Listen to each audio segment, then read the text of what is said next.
Good morning, everybody. I want to take a second and apologize for last week's video. I didn't realize that I had exported it incorrectly. I was distracted, I guess, and I had no sound. Thank you. Some of y'all pointed out to me that I had no sound, and I was able to go and delete that video and reload it with sound. It just took a few minutes to get it done. So I appreciate anybody that reached out to me to let me know that I had a problem.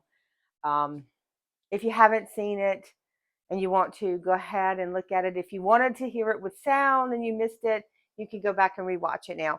I also want to say thank you, everybody. I've got 2,550 subscribers now, and that's a big number for me, and it makes me very happy. If any of you are out there watching me weekly and you haven't yet subscribed, if you wouldn't mind hitting that subscribe button, I really would appreciate it. I appreciate all your comments and your thoughts and suggestions. Y'all have really y'all just changing my life weekly, so I appreciate it.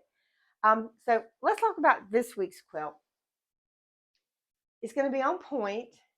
These little blocks here you see, these are going to be based off of the faux half square triangle that we made in this quilt here. Now, I will give all the measurements for this in just a second, but this is like the faux half square triangle, and what I'm going to do is I'm going to take these over to the sewing machine, and I'm going to put a little piece of polyfill in every one. And when I say little, I mean little, like nickel size. We're not going to make them big puffy, because if we make them big puffy, then it's going to make the quilt top distorted. Well, just a little bit so that it has a little dimension. And we're going to let these float. I'm not going to worry about them being tacked down. And I think that will make this an interesting little quilt. So we're going to do that. It'll give your tree a little dimension. And, you know, I like to try new things. Hopefully this works.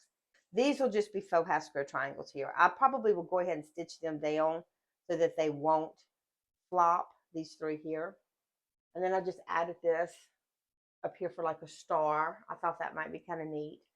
So let me put up right now all the fabric that I used in order to make this quilt.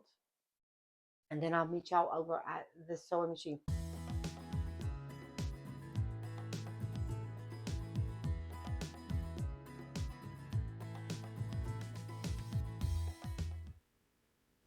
Now that we're here at the sewing machine, I want to show y'all a couple things before we get to sewing. First, I want to show you a couple thoughts I had in making this, in case you think, well, maybe if I did it this way or that way, it might be better or worse or whatever. So this is just an example, okay? This is just sample fabric. This is nothing I'm going to use as scraps.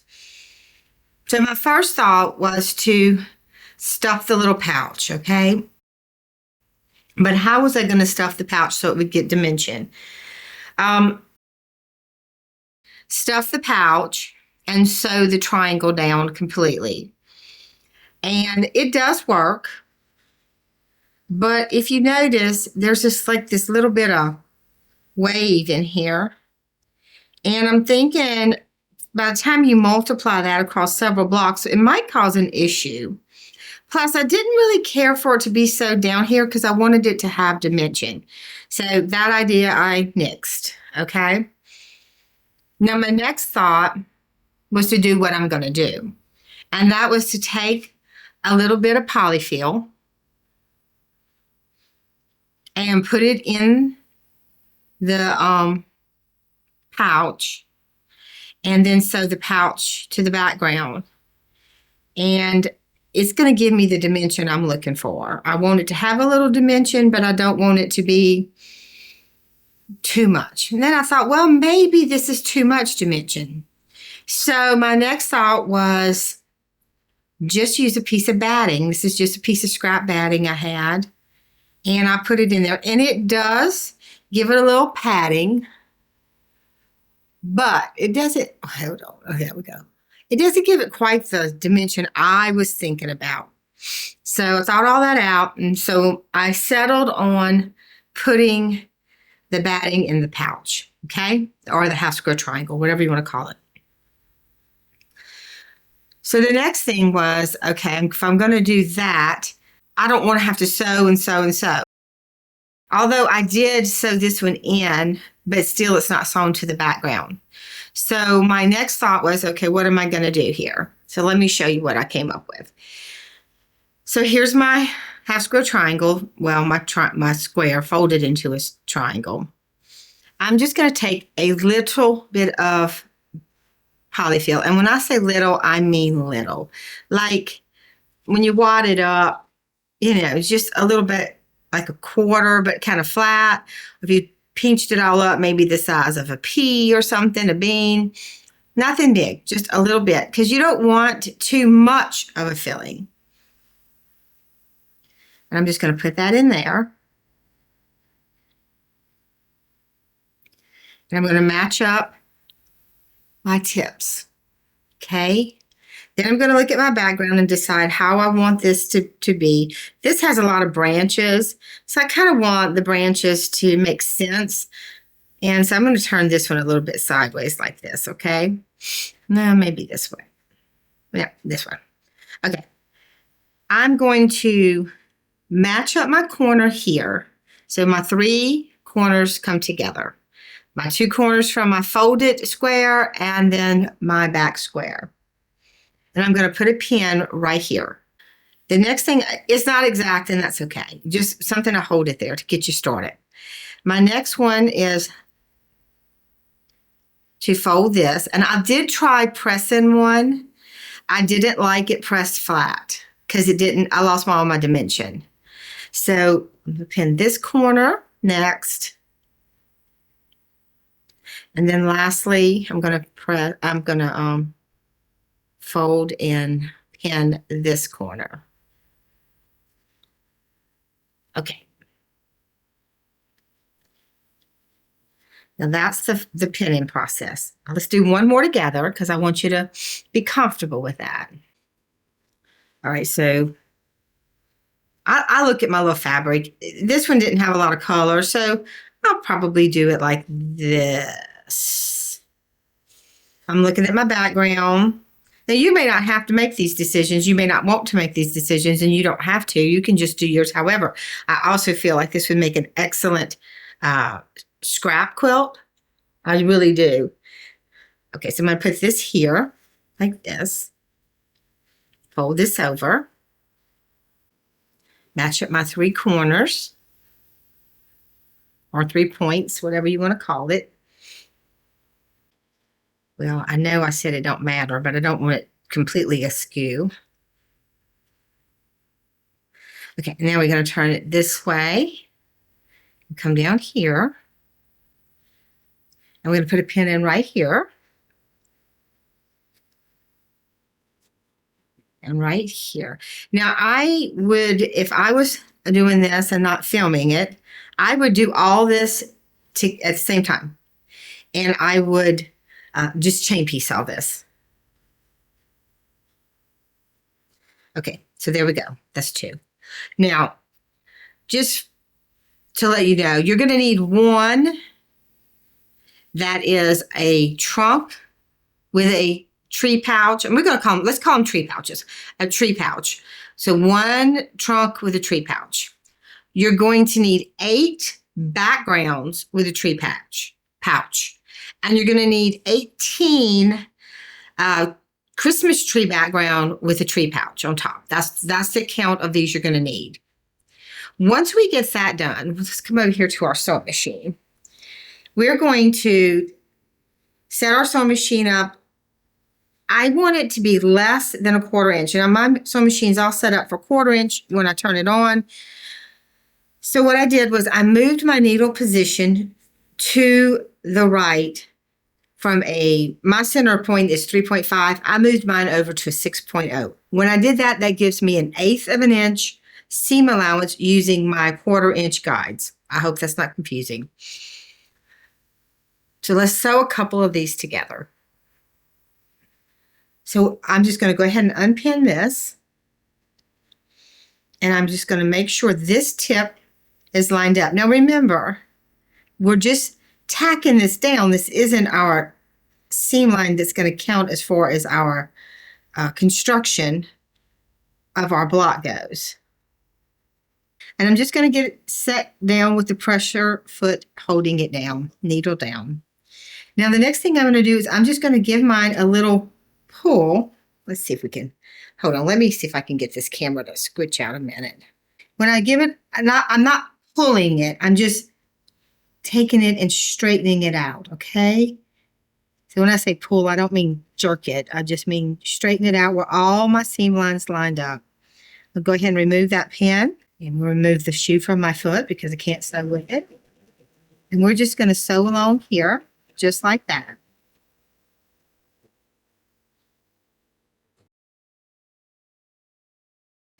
The next thing I'm going to do is turn it. And I'm just going to realign this end here, just like that. Same thing, just make sure everything's in line.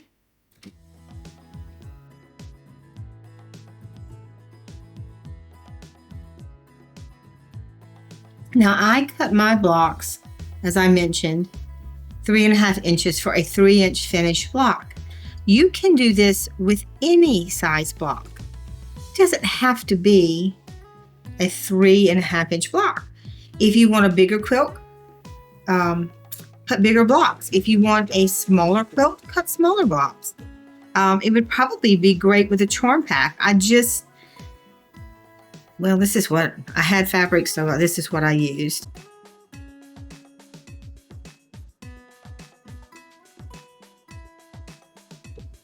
You just want to make sure that this seam is going to be enclosed inside of your 1/4-inch seam when you go to actually put your quilt blocks together.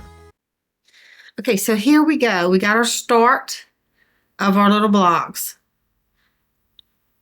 And see, they just got a little dimension to them. And I like that. That's what I was looking for. I think it's going to make a cute quilt. Now, I think this would be good in any color. Greens, silvers, reds, blues, whatever, or pinks, whatever your Christmas scheme is in your house. That's what you need to do the colors in if you decide to make this quilt. Okay, guys, so I'm just going to finish up all my blocks, and then I'll meet y'all back at the design wall, and we'll look at it there. Okay, I'm back at the board, and so I'm going to apologize again. This is my apology video. My Elna that I sew on all the time, my bobbin case, the little spring that keeps the tension in it, it just popped out of place and I can't get it back in there. So we're going to switch to a different sewing machine whenever we go back to sew. It's going to look a little different, but it's a good machine. I don't normally use it for regular sewing. So the video might look a little different here from here forward. And I'm not sure when I'll get my part, but I did order it. Okay, so I started putting the lines together because I just wanted to get a feel for it. So all the little blocks are in place where they need to be. And I think it's real important with this one to try to keep it organized because when you're sewing it, you're sewing straight, like this. Okay. So you're sewing it straight like this. But when you put it on the quilt, it's like this to make the angle of the Christmas tree. So it might be a little confusing. What I determined to do was to take each line and sew it individually, which I know we have to do that anyway. If you've never sewn on the diagonal before, you're not really sewing on a diagonal, you're sewing a straight seam, but when you put it up on the board, it comes in a diagonal. And these blocks are a little bigger than what I thought. I got these measurements out of a book that I use. Show y'all this book. Now I use this a lot. It's real helpful. It tells you like how many 3-inch squares you can get out of a yard of fabric, or what I used it for this one on this one. Like how many, if I want a 3.5-inch block, how big to cut the square and how to cut it to get the side stones or cornerstones or whatever you're looking for. It's very interesting, very helpful book if you have a tendency to like to do your own kind of quilting. If you buy patterns or watch YouTube and get patterns, it's different. But sometimes if you're trying to figure out the math, as y'all know, I don't love math. So this helps me with my math. Let me put this down. All right, so what I'm going to do is to keep myself organized, I'm going to take this block and I'm going to lay it face down and to the corner where it needs to be even, okay? And we're sewing even at this bottom corner. Okay, that's our matching point. Then I'm going to take the next block. This will be my up, and this will be my right sides together. These are puffy, so they're a little different, but I'm just putting them right sides together on my board.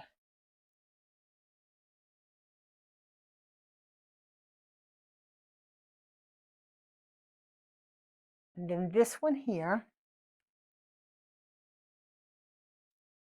it will also match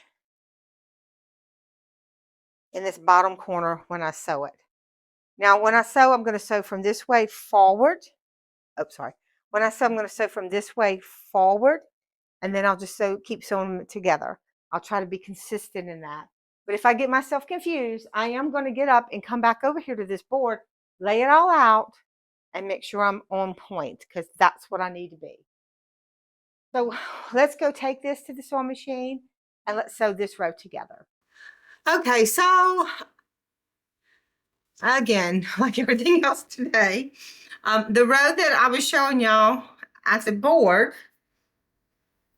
is not the row that I'm doing because I forgot to turn on the second camera. So this is the next row. This row has an extra block. It's an odd number. So what I did was I'm going to start with my corner. I'm going to sew this one block. Then I'm going to add it to this block, and then I'll sew the rest of the block. That way I don't mess up where to sew this corner at, because I don't want to mess that up. You have to just kind of work it out in your own mind how you want to do it. So let me go ahead and get this first one sewn.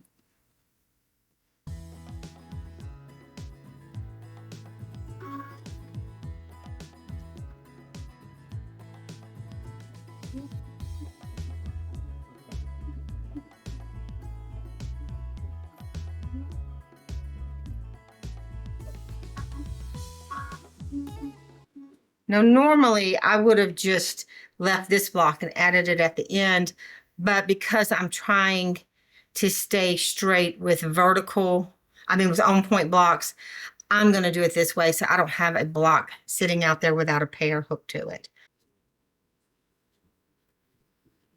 And that's one thing in sewing, and we all know that. You have to organize it the way it works for you, not necessarily the way it works for everybody else. All right, so on this one, I'm going to be sewing this puffy one here with a straight one. Now, in order to do that, I just want to make sure that none of my puffy is in my sewing line, my 1/4 inch seam. So just going to check myself on that.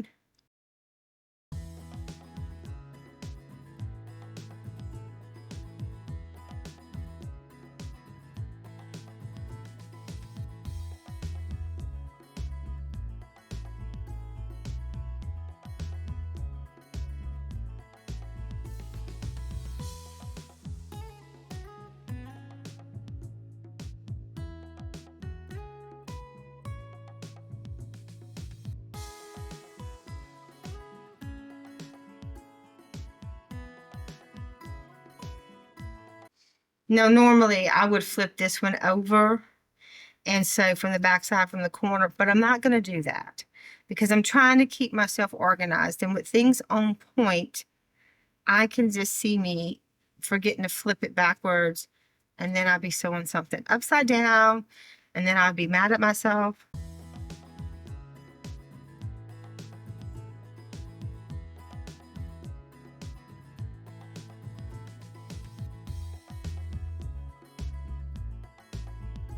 And start cutting them apart. This time, this one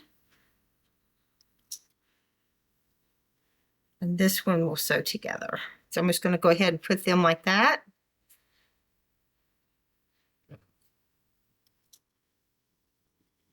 When you're doing this, just make sure all your puffs, in this instance, they're all to the top. All my puffs are to the top.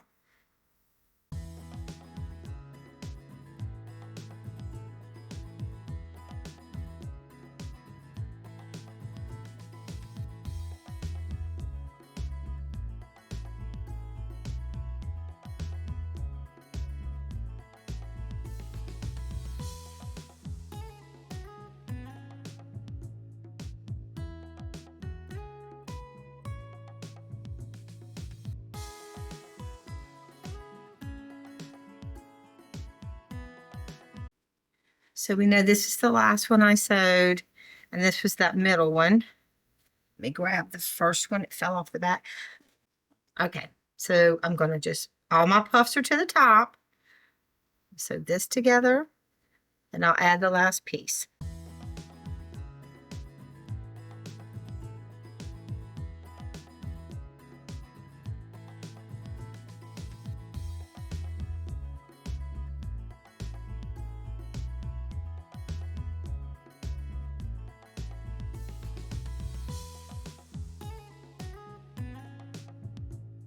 Okay, guys, so that's this row all put together. Now, in the ironing of it, it's not a big deal. Ironing, I'm just ironing one row in one direction and the other row in the other direction. But when I came to the puff part, I did not want my puffs being flattened out with the iron. So what I did was I just opened it up, whichever direction it's going. I think this one has to go this way. I have to double check. But I opened it up and I just used the tip of my iron just to press this inside. And then I turned it around. And then I just pressed this tip in whichever direction it needs to go in. And that's all the pressing I did because I wanted to keep this puff, okay? All right, guys, I'm going to get this one ironed back on the board and I'm going to keep going. Okay, guys, so we're here at the wall. And all 13 diagonal rows have been sewn. In order to put these together, I'm going to start from the center and work my way out. I'm going to put a couple pins in mine. That way I know that I'm working correctly because it's a little confusing putting it together this way. At least to me it is because I'm not used to diagonal quilts. So I figure if I keep track of my center line, and I go center out, and then sew it, it'll work better. So I'm going to just grab a couple rows. And by the way, my husband fixed my bobbins. He was able to take them apart, my bobbin cases, put them back together. So I'm back to my favorite sewing machine. All right, I'll meet y'all at the outlet in just a minute. Okay, so I have the first two rows from the quilt to get over here. And all I'm going to do now is just put right sides together. And I am going to nest the center seam. I'm going to nest the center seam like that. And then I'm just going to sew from one end to the next. The main thing is that the seams nest where they need to, and that'll keep everything going straight.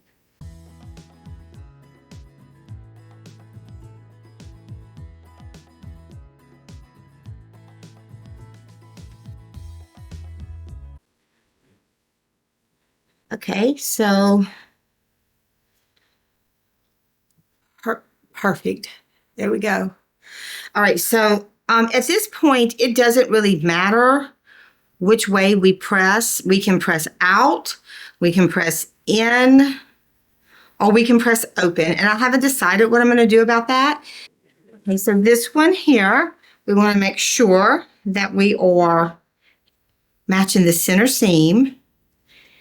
And how I'm doing that is you can count one, that's 1, 2, the third seam is your center seam. On this one, 1, 2, 3, the fourth seam is my center seam. So I'm going to take that third, match it up to the fourth, and this one.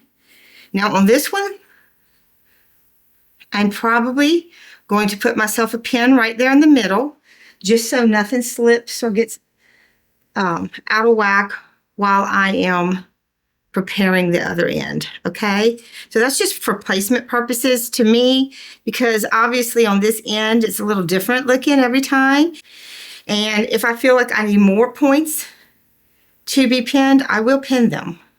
Okay guys, let's see here.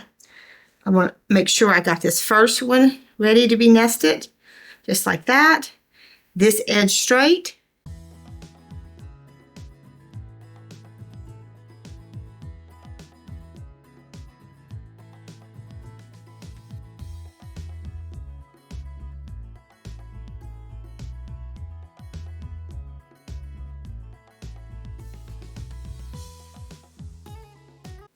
Okay, so these two, I don't have one. Every one of these matched pretty. This one's a little off over here, but I think it's okay. So I'm not gonna redo that. Okay. So now I'm just gonna go ahead and sew rows 1 and 2 to rows 3 and 4.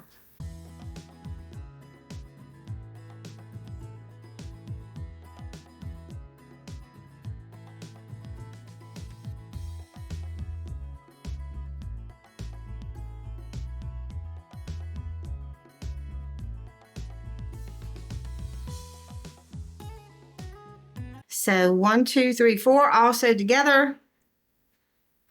Does all look just fine. And I'm going to push that out the way. I'm going to go get rows 5 and 6. Okay. So one thing in putting these together, the little pouches always point to the top. Okay, so that's one clue. Puffs are always up. So if you put it up here and your puffs are to the bottom, you got it backwards. So turn it around. Second, we're going to do the same thing here. I don't know if you can see all of them.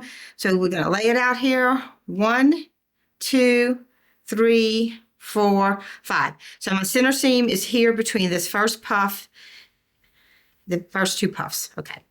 Put that together. And on this one, 1, 2, 3, 4, 5. Oh, I did that wrong, guys. 1, 2, 3, 4, 5, 6. So my center seam is here and here. So I'm going to put those together.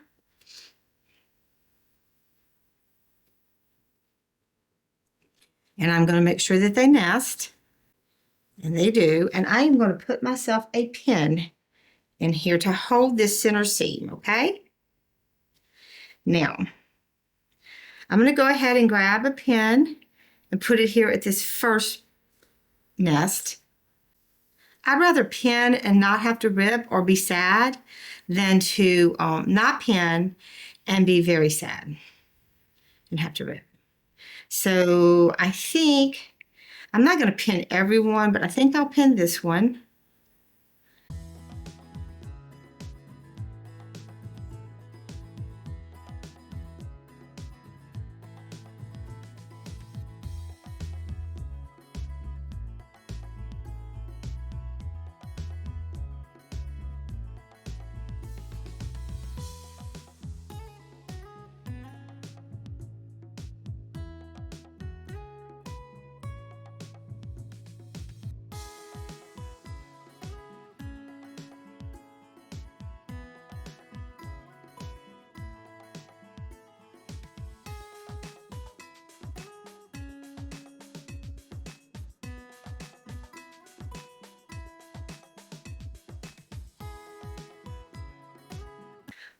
That's fine, fine.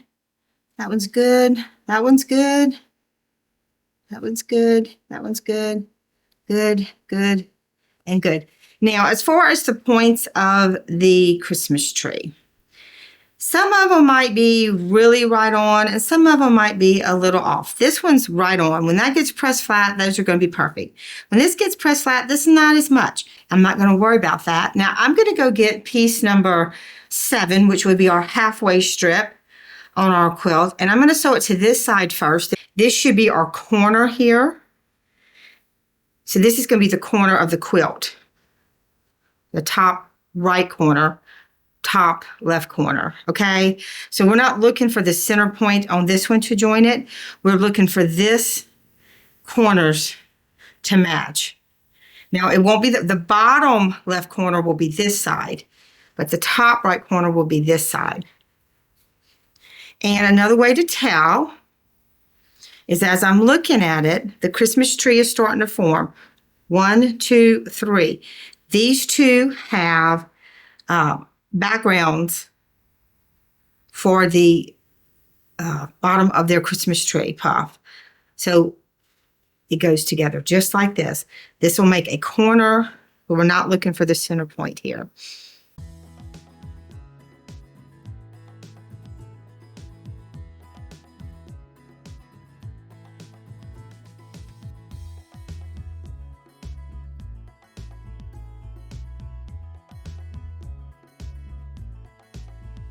All right, so we're all lined up here. And the reason I'm doing row 7 to rows 5, 6 is because it's a lot easier to sew this 3 onto this, this 4 onto this 3 than it is to just keep adding and adding, because you get a little heavy weighted. And what I mean by that is, as it's going through the sewing machine, if all this was attached, when I go to put this line on, I'm kind of fighting to keep this on and straight with the weight of this pulling down. This isn't a big quilt, but if it was a really big quilt, it could kind of pull on your fabric a little bit. So I do it this way, and then that way I can just have a little piece. And then when I put these two together, it's a more even weight going through my sewing machine. And then I'm going to stop here when I get these together. And then I'm going to start at the bottom of the quilt and work my way up to this 7th piece. And then when I put it on, that'll join the top and the bottom half.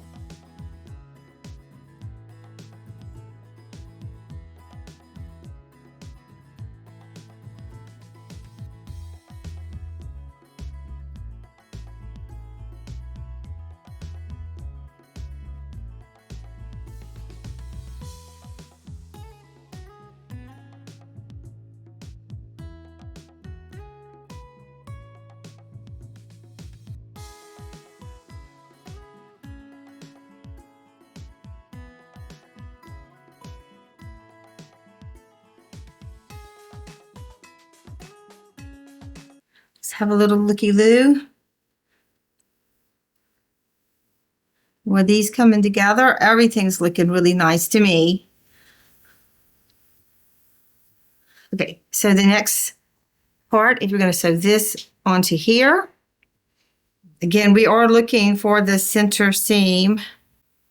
1, 2, 3, 4, 5. So here's our center. 1, 2, 3, 4. So it should be here and here.